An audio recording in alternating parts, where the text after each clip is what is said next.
He carried himself with the quiet confidence of a man who had stared death in the face and walked away laughing. His weathered hands, scarred from countless missions with Delta Force, now held a crystal tumbler of whiskey worth more than some annual salaries. The transition from special operations to private military contracting had been seamless. Stone Strategic Solutions wasn't just another PMC. It was the PMC that governments called when they needed problems to disappear without questions. Jonathan had built an empire on discretion, precision, and an unforgiving code. Loyalty was everything, and betrayal meant death. "Dad, you promised we'd throw the football today," came a voice from the doorway. Matt Stone, his 12-year-old son, stood there in a Yankees jersey, hope flickering in his eyes that mirrored Jonathan's own steel-gray stare. "Weather's not cooperating, son," Jonathan replied, setting down his glass. "How about we hit the indoor range instead? Time you learn to handle something bigger than that .22. Matt's face lit up. Despite the divorce proceedings with Adrian, Jonathan had fought tooth and nail for joint custody. The boy was everything to him, the one pure thing in a world stained with blood and politics. "Is Mom coming to dinner tonight?" Matt asked, his excitement dimming slightly. Jonathan's jaw tightened almost imperceptibly.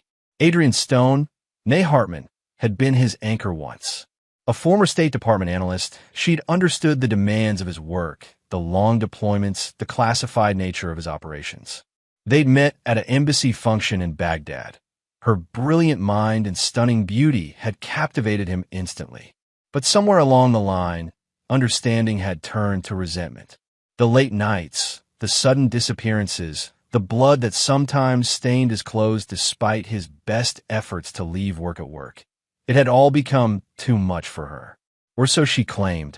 "She's busy tonight," Jonathan said carefully. He'd noticed the changes months ago. The new perfume, the way she guarded her phone, the sudden interest in yoga classes that ran suspiciously late. A man didn't survive 2 decades in special operations by ignoring his instincts. As if summoned by their conversation, Adrienne's BMW pulled into the circular drive. Even at 38, she moved with practiced grace, her auburn hair perfectly styled, her business suit tailored to perfection. She'd maintained the facade of the devoted wife beautifully, right up until she hadn't. "Jonathan," she said, entering through the front door with the confidence of someone who still belonged there. "I need to discuss something with you." Matt bounded toward her, as she embraced him with genuine warmth. Whatever else Adrian was, she loved their son. That was the one thing Jonathan still respected about her. "Matt, why don't you go get your gear ready for the range?" Jonathan suggested. "Your mother and I need to talk." Once the boy was out of earshot, Adrienne's demeanor shifted. Gone was the loving mother, replaced by the calculating woman who'd once analyzed enemy intelligence for the government. "I want to accelerate the divorce proceedings," she said without preamble. "And I want primary custody of Matt." Jonathan's expression didn't change, but something cold settled in his chest. "Is that so? You're never here, Jonathan. Your work. My work pays for this house, your car, your lifestyle," he interrupted quietly. "My work kept this family safe while you complained about lonely nights." "That's exactly what I'm talking about. You can't separate Jonathan the father from Jonathan the killer." The word hung in the air between them like a blade. Jonathan stepped closer, and despite herself, Adrian took a step back. There was something in his eyes that reminded her why enemy combatants had nightmares about men like her husband. "Choose your words carefully, Adrian, for all our sakes." She lifted her chin defiantly. "I've already spoken to my lawyer. I have documentation of your extended absences. The court will see that Matt needs stability." "Documentation," Jonathan repeated slowly. "How thorough of you." What she didn't know was that Jonathan had documentation of his own. Surveillance footage from the Marriott downtown. Credit card receipts from restaurants where she claimed to be at work. And most damning of all, photographs of her with Rick Kaplan, the slick financial advisor who'd been sniffing around wealthy, divorcing women like a shark scenting blood. But Jonathan Stone didn't reveal his cards until he was ready to play them. And he was far from ready. "We'll discuss this after Matt goes to bed," he said finally. "Family dinner first." Adrian nodded, but something in his tone made her uneasy. She'd forgotten that beneath the expensive suits and corporate facade, she'd married a predator. And predators didn't forgive. They waited. Chapter 2. Cracks in the Foundation. The family dinner was a masterclass in controlled tension. Jonathan carved the roast with surgical precision while Matt chattered about school and baseball tryouts. Adrian pushed food around her plate, stealing glances at her phone when she thought Jonathan wasn't looking. He noticed everything. The new manicure, fire engine red instead of her usual conservative pink. The subtle change in her makeup routine. The way she touched her collarbone when nervous, a tell he'd cataloged years ago during their early relationship. "So, Matt," Jonathan said, cutting into the silence, "your mother thinks you need more stability." The boy looked confused. "What do you mean?" "She thinks I'm not around enough. That my work makes me a bad father." "That's not what I said," Adrian interjected sharply. "Isn't it?" Jonathan's voice remained level, but his eyes were ice. "You want primary custody because I'm, quote, never here, unquote." Matt's face fell. At 12, he was old enough to understand that his parents' marriage was crumbling, but young enough to blame himself. "Is it because I asked you to miss that deployment last Christmas?" "No, son," Jonathan said firmly, reaching across to squeeze the boy's shoulder. "This has nothing to do with you. Sometimes adults make choices that hurt the people they're supposed to protect." The double meaning wasn't lost on Adrian. Her cheeks flushed, but she held her tongue. For now, after Matt went upstairs to finish homework, the real conversation began. 22 years, Jonathan said, pouring himself another whiskey. He didn't offer one to Adrian. She'd switched to wine months ago, specifically a 2018 Chateau Margaux that Rick Kaplan had recommended. Another detail she thought he hadn't noticed. "What? 22 years since we met in Baghdad. 15 married. One beautiful son. And this is how you want to end? With lawyers and accusations." Adrienne's facade cracked slightly. "You changed, Jonathan. The man I married." "The man you married was a killer then, too," he said quietly. "The only thing that changed was your willingness to pretend otherwise." She stood abruptly, pacing to the window. Outside, motion sensors had activated the perimeter lighting, illuminating the manicure grounds. Even in civilian life, Jonathan maintained operational security that would make the Pentagon jealous. "I can't do this anymore," she whispered. "The wondering if you're coming home. The blood. God, Jonathan, sometimes I wake up and you're having nightmares, talking about targets and extraction points. Do you have any idea what that's like?" For a moment, Jonathan felt something that might have been sympathy. The life of a spec ops spouse was brutal in ways civilians couldn't understand. But then he remembered the photographs tucked away in his safe. The lies. The betrayal. "So you found comfort elsewhere," he said. Adrian went very still. "What are you talking about?" "Rick Kaplan. Financial advisor. Divorced twice. No kids. Drives a leased Porsche and wears cologne that costs more than most people's rent." Jonathan took a sip of whiskey. "Nice choice. Very predictable." The color drained from Adrienne's face. "I don't know what you think you." "I think I know exactly what I know," Jonathan interrupted. "The question is, what are you going to do about it?" For 15 years, Adrian had been married to a man who specialized in extracting information from people who didn't want to give it. She should have known better than to try lying to him. "It's not what you think," she said weakly. "It never is." Jonathan stood, moving with that predatory grace that had once made her heart race and now made her blood chill. "But here's what I think, Adrian. I think you've been planning this for months. I think Rick saw an opportunity. Wealthy woman in an unhappy marriage, husband with a dangerous job who might conveniently disappear permanently someday. You're paranoid. I'm experienced. And experience tells me that Rick isn't just interested in your body. He's interested in my money. Our money. Matt's inheritance." The accusation hung between them like a loaded weapon. Adrienne's hand trembled as she reached for her wine glass. "You're wrong." "Am I? Then prove it. Tell Rick you're staying with your husband. Call off the lawyers. We'll work through our problems like adults." Adrienne's silence was answer enough. Jonathan nodded slowly, as if she confirmed something he'd already known. "I want you to understand something, Adrienne. I've killed men for threatening my family. I've toppled governments for endangering American interests. I've made warlords disappear for touching things that didn't belong to them. He stepped closer, and she could smell his cologne, the same scent she'd fallen in love with years ago, now tinged with something darker. What do you think I'll do to people who try to take my son from me? The threat was delivered so quietly, so calmly, that it took Adrienne's breath away. This wasn't the man she'd married. This was the man who'd earned his reputation in places where mercy was a liability. Are you threatening me? I'm educating you.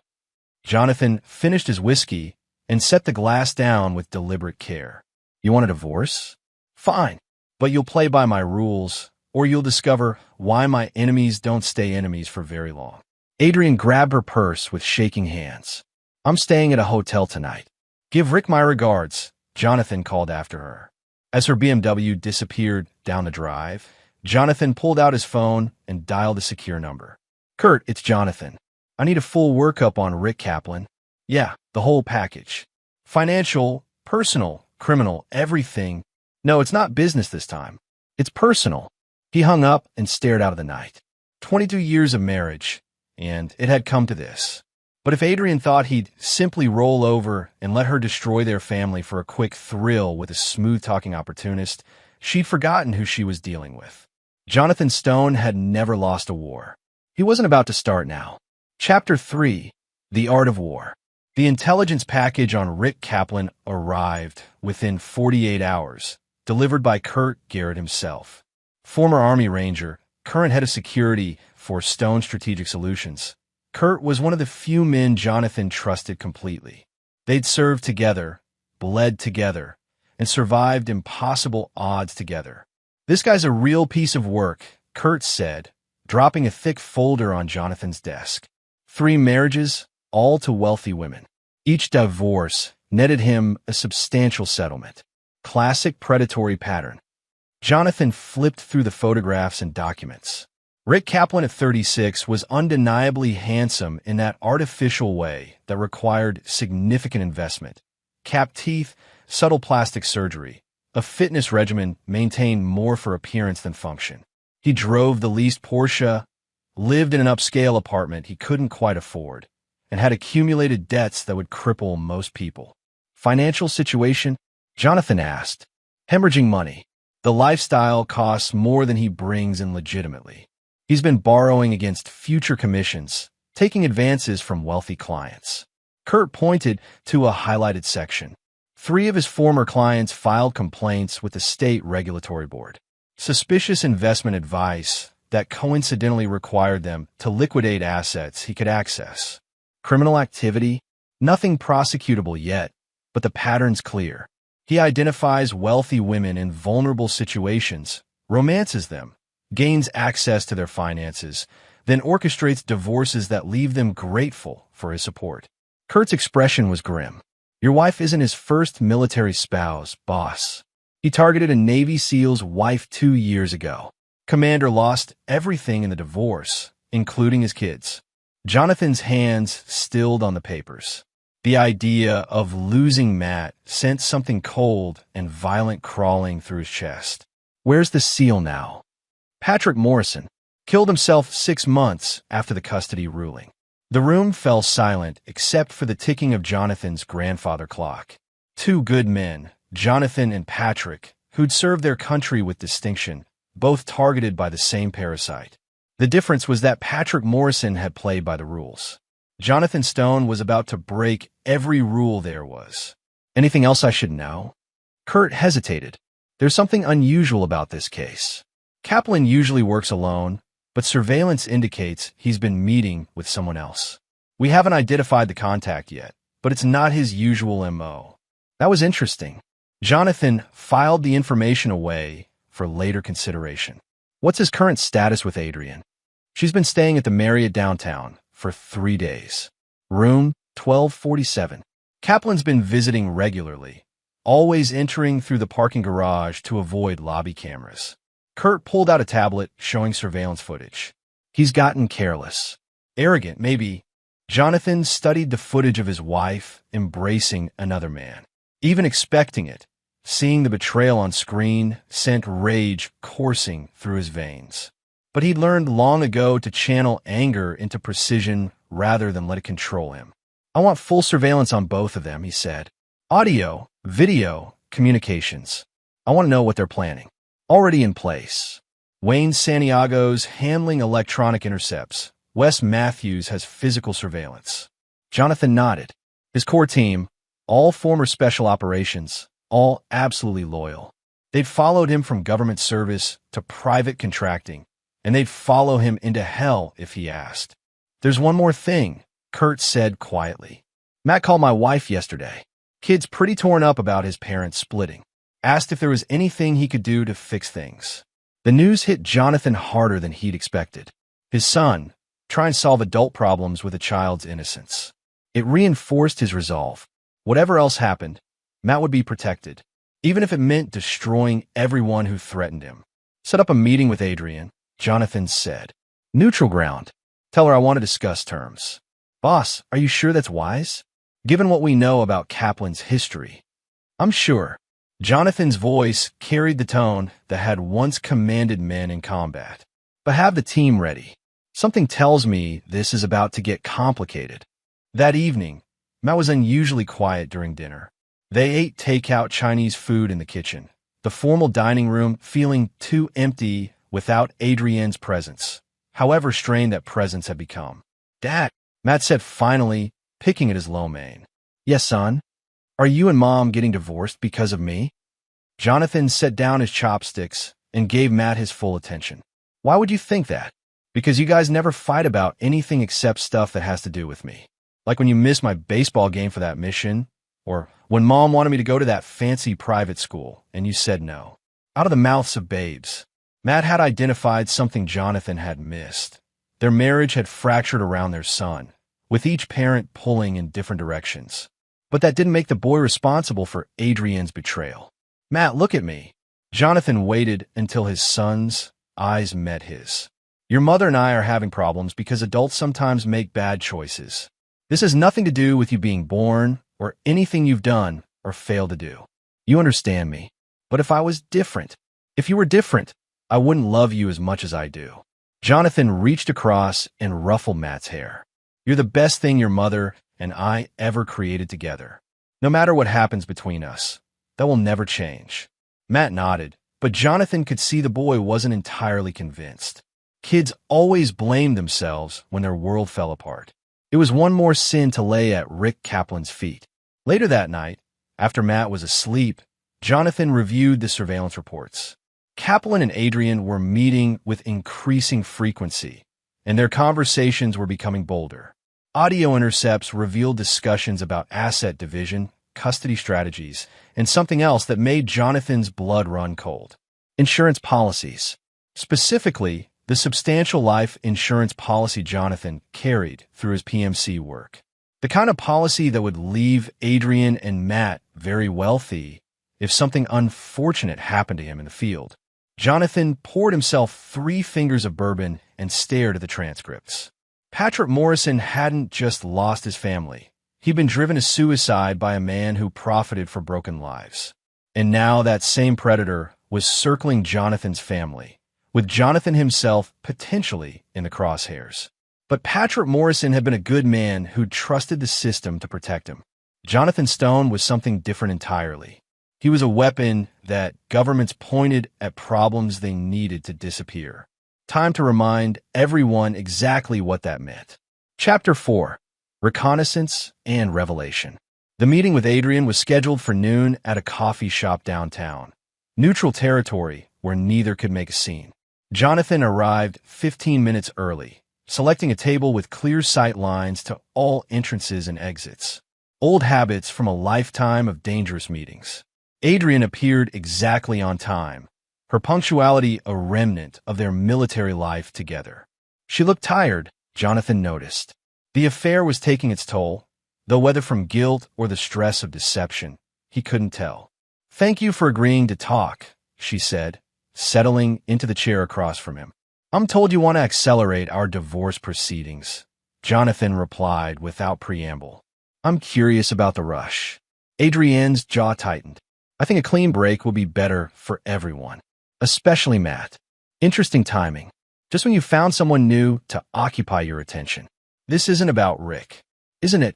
Jonathan leaned forward slightly, his voice dropping to that conversational tone that had once made terrorists reconsider their life choices. Because from where I sit, it looks exactly like it's about Rick.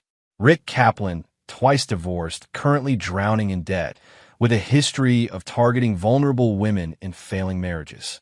The color drained from Adrienne's face. You had him investigated. I investigate everyone who gets close to my family. Occupational hazard. Jonathan signaled the waitress for coffee, acting as though he'd just discussed the weather. Did you know about Patricia Morrison?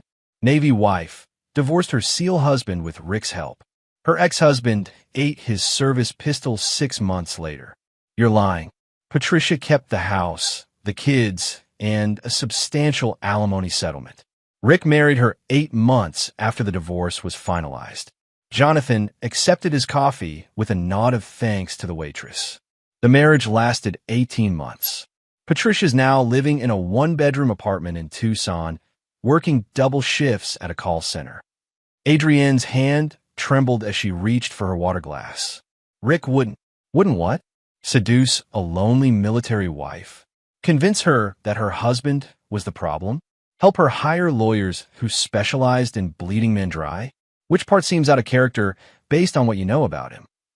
The silence stretched between them, filled with the ambient noise of the coffee shop and the weight of 18 years of shared history crumbling in real time. I love him, Adrienne said finally, her voice barely above a whisper. No, you don't. Jonathan's response was matter-of-fact, almost gentle. You love the idea of him, the attention he pays you, the way he makes you feel desired after years of feeling neglected. But love? You don't know him well enough for love. And what would you know about love? The question came out sharper than she'd intended, years of resentment bleeding through. When was the last time you told me you loved me? When was the last time you looked at me like I mattered more than your next mission? The accusation hung in the air, and for a moment, Jonathan felt something crack inside his chest. Because she wasn't wrong. Somewhere between Baghdad and Kandahar, between black ops and corporate contracts, he'd forgotten how to be a husband. He'd become so focused on providing for and protecting his family that he'd forgotten to actually love them. 3 primary targets, Jonathan said, studying the building layout. Rick Kaplan, armed and considered extremely dangerous. Adrienne Stone, status unknown but possibly coerced. Matt Stone, 12 years old, priority 1 for extraction. Rules of engagement? Wayne asked, checking his rifle scope. Jonathan's expression went cold. Anyone who threatens my son dies. Anyone who helps them dies. Anyone who gets between me and my family dies. He looked each of his men in the eye. This is not a rescue mission. This is an execution. The warehouse sat in a neighborhood that had seen better decades.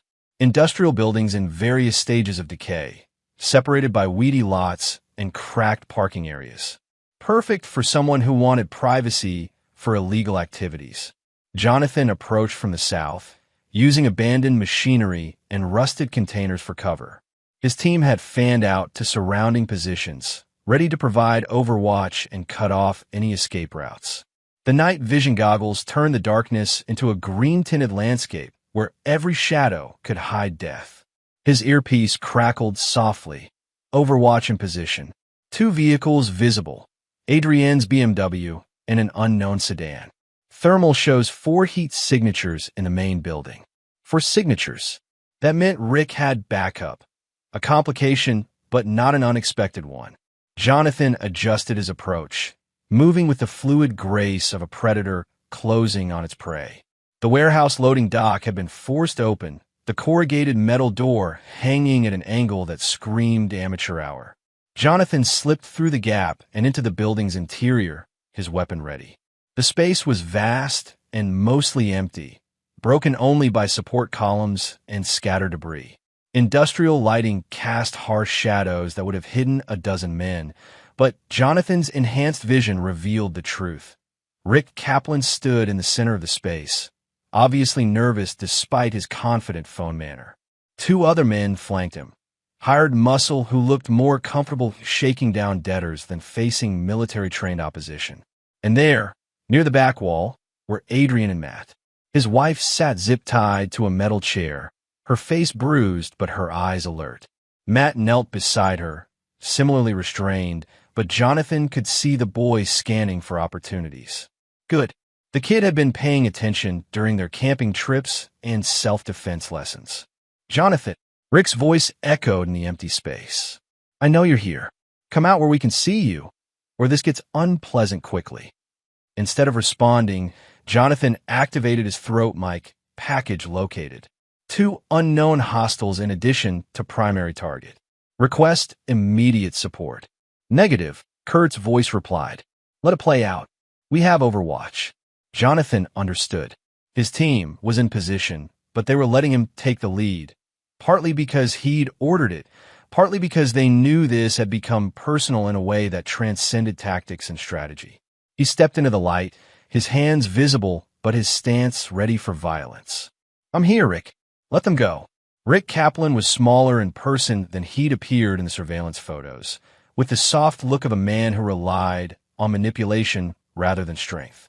But his eyes held a cunning that Jonathan recognized, the look of a predator who'd survived by being smarter and more ruthless than his prey. The transfers first, Rick said, producing a tablet computer. 10 million to start, with the rest to follow once I confirm the funds are available. That's a lot of money for a small-time con artist. Rick's smile was cold. I'm expanding my operation. Your wife was very helpful in understanding the scope of your assets. Jonathan's gaze shifted to Adrian, whose eyes were filled with shame and terror in equal measure. Whatever she'd gotten herself into, she was clearly in over her head. The boy goes free first, Jonathan said. Then we can discuss terms. The boy goes free when I have my money. And when you're dead. The admission hung in the air like a death sentence. Rick had just confirmed what Jonathan had suspected. This wasn't about divorce settlements or custody battles. This was about elimination, pure and simple. My wife's new boyfriend held a gun to my son's head. Jonathan would remember later. Said I had 10 seconds to transfer my entire fortune. I heard my son's quiet sobbing. I can't do it that fast. I yelled. He smiled. Then he dies slowly. My wife nodded. The sight of Adrian nodding, confirming her participation in the plan, sent something savage and final through Jonathan's chest. Whatever love had existed between them died in that moment, replaced by the cold certainty of a man who'd just identified his enemies. I dropped the phone. Fine, you win. The transfer is sent. But even as Jonathan began the theatrical process of transferring funds, his real preparation was already complete. This wasn't negotiation. It was the final phase of a trap that had been months in the making. He pulled my son close, laughing. My son bit his hand, he shouted. Dad now. The boy had been listening, watching, waiting for his moment just as Jonathan had taught him. The distraction lasted only seconds, but for men trained in violence, seconds were lifetimes. Then the windows exploded as my old Delta team stormed the room.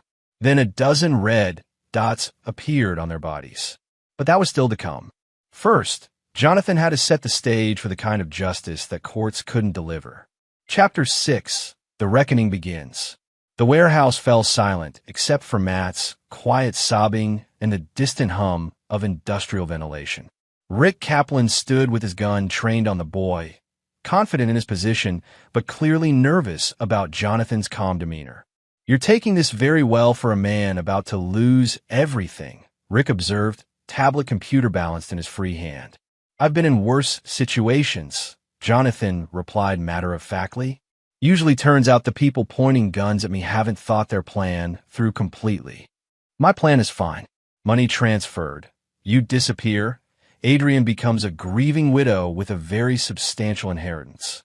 Rick's smile was predatory. She'll need comforting, naturally.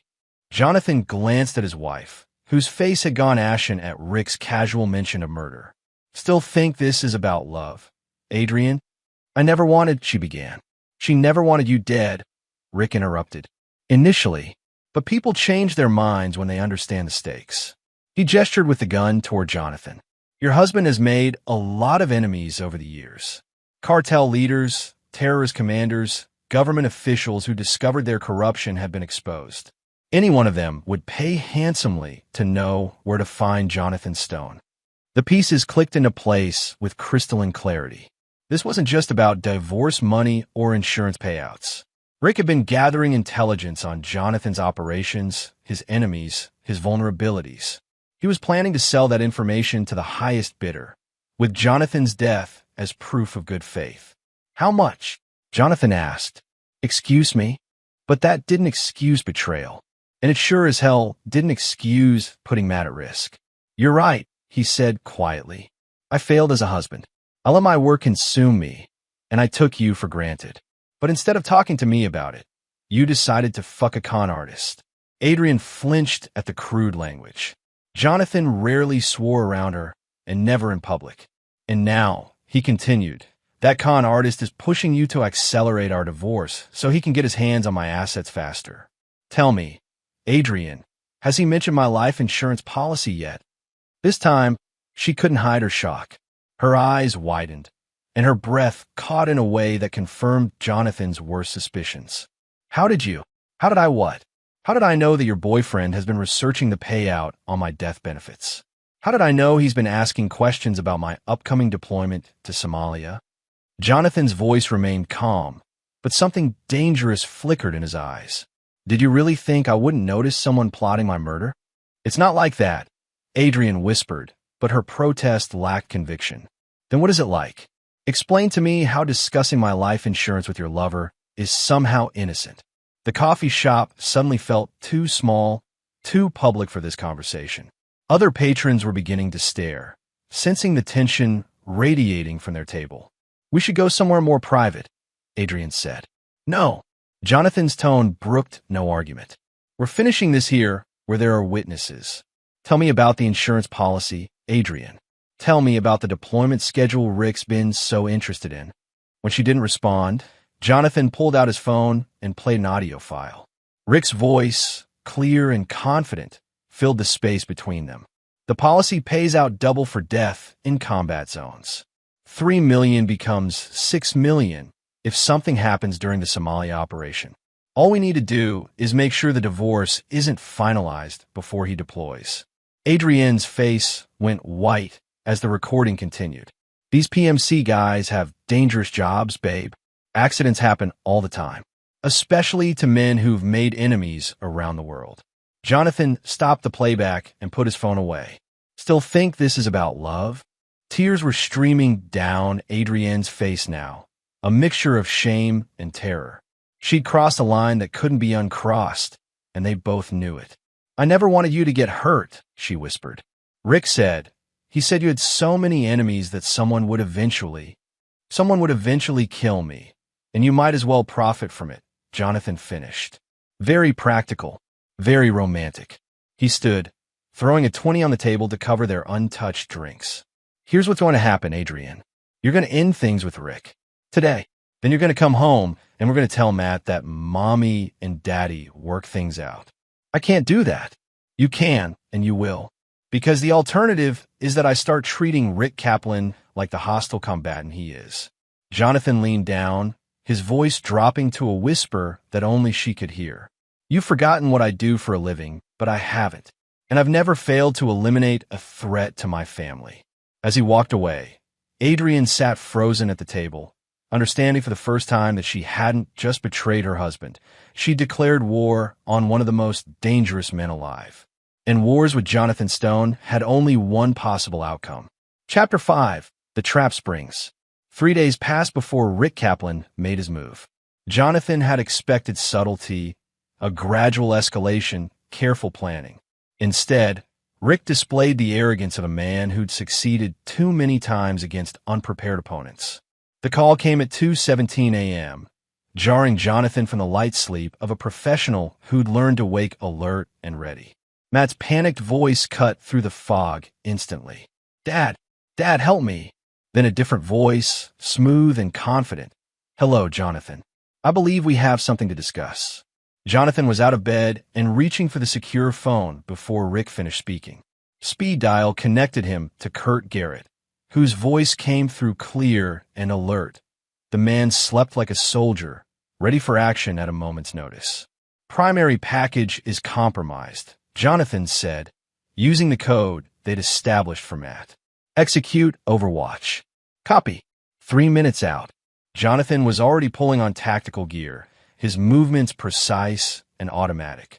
The Sig Sauer went into its shoulder holster, extra magazines in a vest pockets, ceramic trauma plates locked into place. This wasn't the business attire of a corporate executive. This was the combat rig of a man preparing for war. You're very calm for a man whose son is in mortal danger. Rick's voice continued through the phone, now confident he had Jonathan's full attention. Where are you? Jonathan's voice was steady, but anyone who knew him would have recognized the tone. It was the same voice he'd used when calling in airstrikes on enemy positions. The Warehouse District, 1247 Industrial Way. Fitting address, don't you think? Same as Adrienne's hotel room number. Rick chuckled at his own cleverness. She's here too, by the way. Surprisingly cooperative once I explained the situation. Jonathan was moving through the house now, grabbing additional equipment from hidden caches. Night vision goggles, tactical radio, the specialized gear he'd hoped never to need in civilian life. What do you want, Kaplan? Well, I've always wanted your money. All of it. Transferred to accounts I'll provide, along with signed documents granting Adrian immediate custody and all assets. And if I refuse, then your son learns what his father's enemies do to the families of men like you. Rick's voice hardened. I've done my research, Jonathan. You've killed a lot of people over the years, made a lot of enemies. It would be tragically ironic if your past finally caught up with your family. Through his bedroom window, Jonathan could see the first of his security team arriving. Kurt's SUV, followed by Wayne Santiago's motorcycle and Wes Matthews in the communications van. His people, ready to follow him into hell. I'll need time to arrange the transfers, Jonathan said, buying time while his team got into position. You have 1 hour. And, Jonathan, come alone. Any sign of backup, any indication you're not taking this seriously, and Matt pays the price. The line went dead. Jonathan stared at the phone for exactly 3 seconds, then swept out of the house to meet his team. The tactical briefing took 2 minutes. Warehouse district, minimal civilian presence, industrial buildings providing multiple approaches and firing positions. Kurt had already pulled up satellite imagery on his tablet, marking entry points and potential sniper nests. How much did they offer you? For my location, my security protocols, my family's whereabouts. Jonathan's voice remained conversational, but something in his tone made Rick take a half step backward. Because I'm curious what my life is worth on the international market these days. Rick recovered his composure quickly, enough to make this little domestic drama very profitable. The Medellin cartel alone offered $5 million for confirmed intel on your whereabouts. Apparently, you cost them a significant operation in Colombia. Actually, I cost them $30 million in product and 24 men, Jonathan corrected. But who's counting? He was stalling for time while his team maneuvered into position, but he was also learning. Rick wasn't working alone. He had connections to criminal organizations that wanted Jonathan dead. This was bigger than a simple con game. The transfers are taking longer than expected, Rick said, checking his tablet. Maybe you need additional motivation. He nodded to one of his men, who produced a knife and moved toward Matt. The boy looked at his father with trust that was almost heartbreaking, complete confidence that Dad would fix this, that the nightmare would end. I can't do it that fast, Jonathan yelled, putting desperation in his voice that he didn't feel. The security protocols require multiple confirmations. Rick smiled, enjoying the apparent power he held over a man he'd clearly researched but never truly understood. Then he dies slowly. The words were barely out of Rick's mouth when Adrian nodded, a small, almost imperceptible movement that confirmed her complicity in threatening her own son. In that moment, whatever remained of Jonathan's marriage, his family, his old life, died completely. Fine, you win. The transfer is sent. Jonathan made a show of completing the financial transaction, his fingers moving across his phone with apparent defeat. But the message he was actually sending was very different. Execute Thunderbolt. All targets are hostile. No survivors. Rick pulled Matt close, laughing with the satisfaction of a man who thought he just won the lottery. Smart choice. Now your boy gets to. Matt's teeth sank into Rick's gun hand with the ferocity of a child fighting for his life. The man screamed, his grip loosening on both the weapon and the boy. Dad now, Matt shouted, rolling away from Rick's failing grip. The windows exploded inward as Jonathan's Delta Force team made their entrance. Glass and steel debris filled the air, while smoke grenades created instant concealment. But even as Kurt, Wayne, and Wes moved with lethal precision, red laser dots bloomed across their bodies. Rick's backup plan was better than Jonathan had anticipated. Snipers in the surrounding buildings, positioned to eliminate any rescue attempt. The con artist had done his research after all. Stand down, Rick shouted over the chaos, his gun now trained on Adrian instead of Matt. All of you, stand down, or Mrs. Stone dies. The warehouse fell silent except for the settling debris and everyone's heavy breathing. Jonathan's team held their positions, weapons ready, but unable to act without risking civilian casualties. Very good, Rick said, blood dripping from his bitten hand. Now we can finish this properly. But Jonathan Stone hadn't survived 2 decades of special operations by panicking when plans went sideways. As Rick repositioned his weapon and his men tried to regain control of the situation, Jonathan was already implementing a contingency that none of them could have anticipated. Because Rick Kaplan had made one crucial error in his research, he'd assumed that Jonathan's greatest weakness was his family. He hadn't considered that it might also be his greatest strength. And he certainly hadn't considered what a 12-year-old boy might do when his father's life was at stake. Chapter 7, Blood and Justice. The standoff lasted exactly 14 seconds, long enough for Rick to feel secure in his position, not long enough for him to notice Matt working his hands free from the zip ties. The boy had been listening during those camping trips when Jonathan taught him about escape and evasion, even if they both thought it was just father-son bonding time. You know what I like about family businesses? Rick said, his confidence returning as he surveyed the frozen tactical team. Everyone's so predictable. The protective father, the loyal soldiers, even the guilty mother try to redeem herself. He was wrong about Adrian, though. Jonathan could see it in her eyes. Whatever delusion she'd been living under had shattered completely. The woman who'd nodded approval for her son's death was gone, replaced by someone who finally understood the monster she'd brought into their lives. Rick, she said quietly, let Matt go. You have what you wanted. What I wanted was simple, Rick replied. Money, property, and the elimination of inconvenient complications. But your husband turned this into something much more elaborate. He gestured toward the shattered windows where red laser dots still danced across Jonathan's men. Did you know he had a standing contract with 3 different intelligence agencies? That half the terrorist organizations in the Middle East have active bounties on his head? Your husband isn't just wealthy, Adrian. He's a walking treasure map for anyone smart enough to exploit it. Jonathan remained motionless, but his mind was cataloging every detail of their situation. 5 hostile snipers based on the laser pattern. Rick and 2 gunmen in the warehouse. Adrian and Matt both within the kill zone. His team pinned down, but ready to act on his signal. Most importantly, Matt had freed one hand and was working on a second zip tie with the patience of a boy who'd learned that rushing got you killed. The beauty of it, Rick continued, is that your death doesn't have to look suspicious. You've made so many enemies that a targeted killing would surprise exactly no one. Grieving widow, traumatized child, substantial inheritance that needs careful management by a trusted financial advisor. You thought of everything, Jonathan admitted. I always do. It's why I'm still alive when smarter men are dead. That was Rick's second mistake, assuming he was the smartest person in the room. His third mistake was turning his back on a 12-year-old boy with his father's instincts and his mother's stubborn determination. Matt's freed hands moved with careful precision, not toward his own restraints, but toward the concealed tactical radio Jonathan had taught him to recognize. the emergency beacon that would signal immediate extraction to back up teams positioned throughout the city. The activation tone was barely audible, but Jonathan heard it and smiled. "What's so funny?" Rick demanded. "You said you researched my enemies," Jonathan replied. "Did you research my friends?"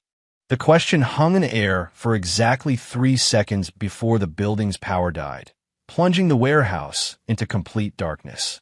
Emergency lighting kicked in a moment later, but the brief blackout was all Jonathan needed. He moved like the weapon he'd always been, 20 years of muscle memory guiding him through the chaos. The 6-hour came up in a perfect two-handed grip, muzzle flash illuminating Rick's shocked face as 3-round center mass dropped him where he stood. Simultaneously, Jonathan's team engaged the snipers with systematic precision. Wayne Santiago had pre-positioned charges in the surrounding buildings, a precaution that seemed paranoid until it became life-saving. The explosions eliminated 4 of the 5 sniper positions in less than 10 seconds. Rick's 2 gunmen never had a chance.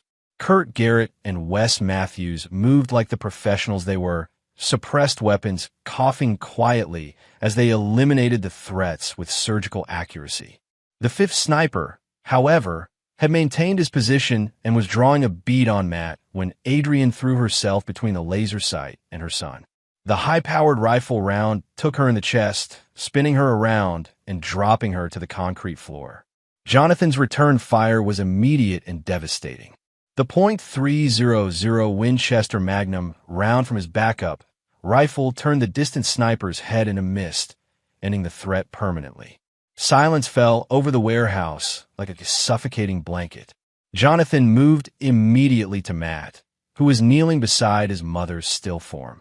Blood was spreading beneath Adrienne's body, dark and final in the harsh emergency lighting. "Mom!" Matt's voice was small, confused. "Mom, wake up!" Jonathan knelt beside them, checking for vitals he knew he wouldn't find. The round had taken Adrienne through the heart. Instant death, no pain. In her final moment, she'd chosen to protect her son rather than save herself. "She's gone, Matt." The boy looked up at his father with eyes that had aged years in the span of minutes. Was she really going to let them kill you?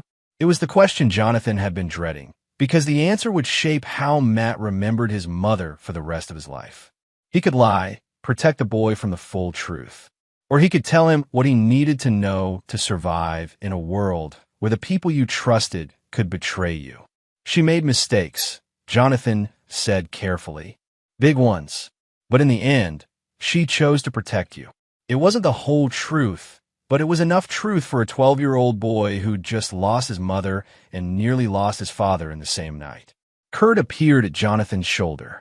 "Area secure.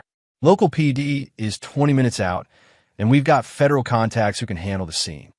Jonathan nodded, still kneeling beside his wife's body.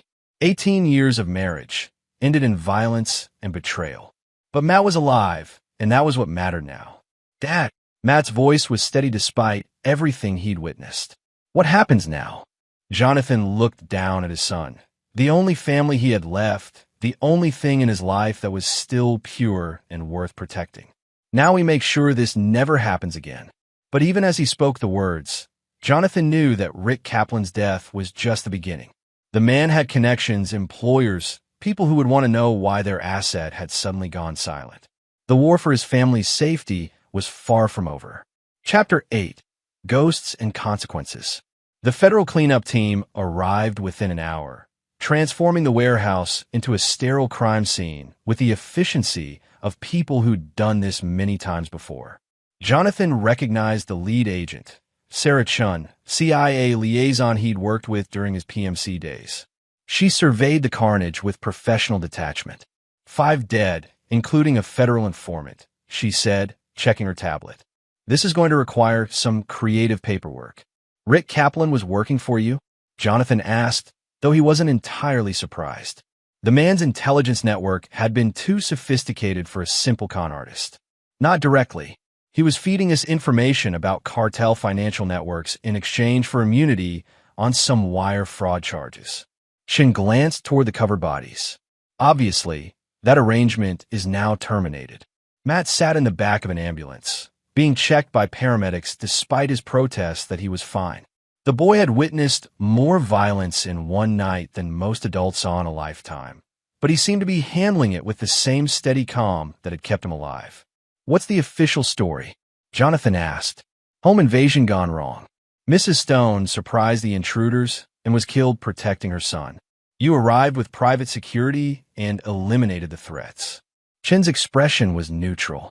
"The investigation will be thorough but brief, and the conclusion will be favorable to you." It was the kind of arrangement that made civilian law enforcement nervous and politicians grateful. Messy situations cleaned up with minimal public scrutiny. Jonathan had participated in enough of them to know the drill. "There's something else," Chun continued, lowering her voice. "Kaplan's hotel room contained files on 12 other military families. Detailed financial information, deployment schedules, personal vulnerabilities. You weren't his first target, and you wouldn't have been his last." The news hit Jonathan harder than he'd expected. Matt's kidnapping hadn't been random bad luck. It had been part of a systematic operation targeting military families. How many other wives have been seduced? How many other children have been threatened? Are the families being notified? They will be, but that's not your responsibility anymore. Chin studied Jonathan's face. "Unless you want it to be." The offer hung in the air between them. Jonathan understood what she was really asking. His PMC work had been lucrative but ultimately mercenary, violence for profit, however justified. "This will be different. This will be personal. I'll need resources," he said finally. "You'll have them. Unofficially, of course." Jonathan nodded, understanding the arrangement. The federal government couldn't officially sanction a private war against criminal organizations that targeted military families. But they could look the other way while someone with the necessary skills handled the problem independently. "There's one condition," Jonathan continued. "My son comes with me." Chin's eyebrows rose. "He's 12 years old. He's also the only family I have left, and he's already a target because of who his father is." Jonathan glanced toward Matt, who was charming the paramedics with questions about their equipment. "I can protect him better if he's with me than if he's alone in some boarding school. That's not exactly conventional." "Nothing about this situation is conventional." Chin considered for a moment, then nodded. "I'll have the documentation prepared. As far as official records are concerned, Matthew Stone died in tonight's attack. The boy with you will have a new identity and a very different future." It was a harsh solution, but Jonathan knew it was the only way to keep Matt safe. The enemies Rick had made contact with wouldn't stop with Rick's death. They'd target anyone connected to the Stone family as potential leverage or revenge. Better to let Matt Stone die tonight and raise someone else entirely. 3 hours later, Jonathan sat in his home office, surrounded by files that painted a picture of systematic predation on military families. Rick Kaplan had been sophisticated in his approach, but he'd also been meticulous in his record-keeping. Bank accounts, contact information, operational plans, everything needed to roll up his entire network. Matt appeared in the doorway, having finally escaped the paramedics and federal agents. The boy looked tired but alert, processing everything he'd seen with the same analytical mind that would have made him a good soldier someday.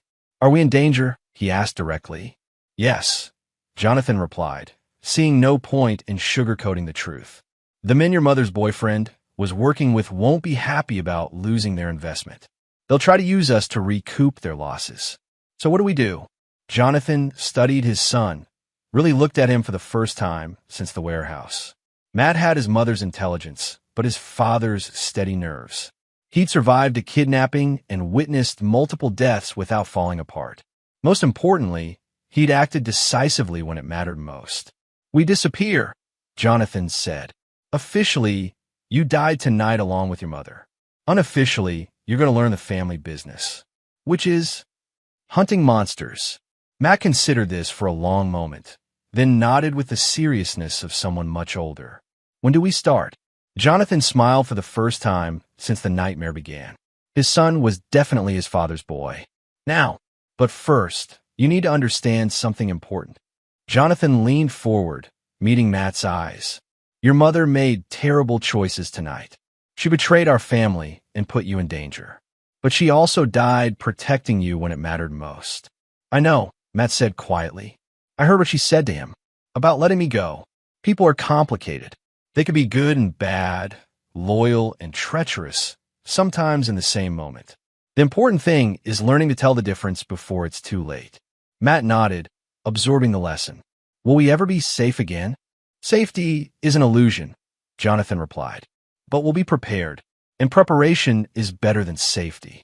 Over the next several hours, Jonathan began the process of erasing their old lives and building new ones. Matt Stone and Jonathan Stone died in that warehouse, victims of a home invasion that shocked their quiet suburban neighborhood. The people who emerged from the ashes were harder, more focused, and infinitely more dangerous. They had work to do. Chapter 9. The New Order. 6 months later, a man calling himself James Garrett sat in a cafe in Medellin, Colombia, reading a newspaper account of a cartel leader's mysterious death. The official story blamed rival gangs, but the locals whispered about a gringo who moved like a ghost and killed like the devil himself. Beside him, a boy who looked like he could be his son studied a chessboard with intense concentration. The kid had gotten good at chess during their travels. It helped pass the time between operations, and it taught strategic thinking in a way that would serve him well in the years ahead. Check, the boy said quietly, moving his knight to threaten his father's king. Well played. Jonathan studied the board with genuine pride. Matt had inherited more than just his father's gray eyes. The tactical mind was developing nicely too. But you missed something. Jonathan moved his bishop, creating a fork that threatened both Matt's queen and his remaining rook. Never focus so completely on attack that you ignore defense. Matt studied the new position, then smiled and tipped over his own king in concession. Another lesson learned. The most important ones usually are. They packed up the chess set and left the cafe, just another father and son traveling through South America. Nobody who saw them would guess that they'd eliminated 3 separate criminal organizations in the past 6 months, or that they were systematically dismantling the network that had once employed Rick Kaplan. Jonathan's methods were surgical and permanent. No arrests, no trials, no chances for the predators to escape justice on technicalities or plea bargains. The men and women who targeted military families simply disappeared, their organizations crumbling as key personnel vanished without explanation. Some nights, Jonathan wondered if he was becoming the monster he'd spent his career fighting. But then he'd remember the sight of his son zip-tied in that warehouse, or think about the files containing information on 12 other military families, and the doubt would fade. There were wolves in the world who preyed on the innocent. Someone had to hunt the wolves. Dad, Matt said as they walked through the crowded streets of Medellin, there's something I need to tell you. Jonathan immediately went alert, scanning for threats while keeping his voice casual. What's that? I've been thinking about Mom a lot lately. It was the first time Matt had brought up Adrian since the night she died. Jonathan had been waiting for this conversation, dreading it and knowing it was necessary. What about her? I understand why she did what she did. With Rick, I mean. Matt's voice was steady, thoughtful. She was lonely, and he was good at making her feel special. People do stupid things when they're hurt. Jonathan nodded, surprised by his son's insight. That's very mature of you. But I also understand why you can't forgive her. Matt looked up at his father with those steel gray eyes that saw too much for someone his age. She chose him over us. Over me. And that's not something you can take back. It was a hard truth, delivered with a matter-of-fact tone that Jonathan recognized as his own. Matt was learning to see the world clearly, without the comfortable illusions that most people use to avoid difficult realities. No, Jonathan agreed. It's not. They walked in comfortable silence for several blocks, father and son united by shared experience and mutual understanding. Other kids Matt's age were playing video games and worrying about homework. Matt was learning to read behavioral patterns and memorize escape routes. Different childhoods for different worlds. The Rodriguez brothers are meeting tonight, Matt observed, nodding toward a black SUV parked outside a restaurant they've been watching for 3 days. You're sure? License plate changed from yesterday, but same make and model. 3 men inside, one with the radio earpiece we've seen before. Matt recited the intelligence with professional detachment. If we're going to move, tonight would be optimal. Jonathan felt another surge of pride mixed with sadness. His son was becoming an exceptional operator, but he was also losing pieces of his childhood every day. It was a trade-off Jonathan wasn't sure he had the right to make, but it was the hand they'd been dealt. Tonight, it is, he agreed. But remember the rules. Stay back, stay quiet, stay alive, Matt recited. And if something goes wrong, you run. No matter what's happening to me, you run and you don't look back. It was the same conversation they'd had before every operation. The same promise Matt had made and broken at least 3 times when he'd provided crucial intelligence or created diversions that saved his father's life. The boy had his mother's stubborn streak, but he'd channeled it into loyalty instead of betrayal. That night, as Jonathan prepared his equipment and planned his approach, he reflected on how much their lives had changed. 6 months ago, he'd been a successful businessman with a failing marriage and a son who thought his father was just another corporate executive. Now, they were partners in a war that would probably never end, bound together by loss and purpose in equal measure. It wasn't the childhood he'd wanted for Matt, but it was the reality they inhabited. And if that reality occasionally required violence against those who preyed on the innocent, Jonathan Stone had long ago made peace with being the monster that other monsters feared. The Rodriguez brothers died that night, along with 3 of their lieutenants and the corrupt police captain who'd been providing them with protection.